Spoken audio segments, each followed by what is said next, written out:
Hello மக்களே, இன்னைக்கு வீட்லேயே வந்துட்டு டூட்டி ஃப்ரூட்டி வந்துட்டு ரெடி பண்ண போகிறோம்.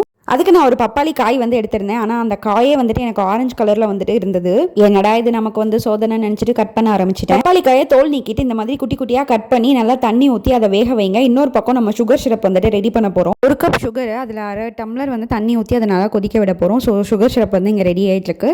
இந்த பக்கம் வந்துட்டு நம்மளோட பப்பாளியும் நல்லா கொதிச்சிட்டு இருக்கு. பப்பாளி காய் வந்து நல்லா கொதிச்சதுக்கப்புறம் அதை வந்து சுகர் சிரப்பில் அப்படியே எடுத்து போடுங்க சூடாக இருக்கும் போதேவும். இது 1 hour வந்துட்டு சுகர் சிரப்பில் நல்லா ஊறணும்.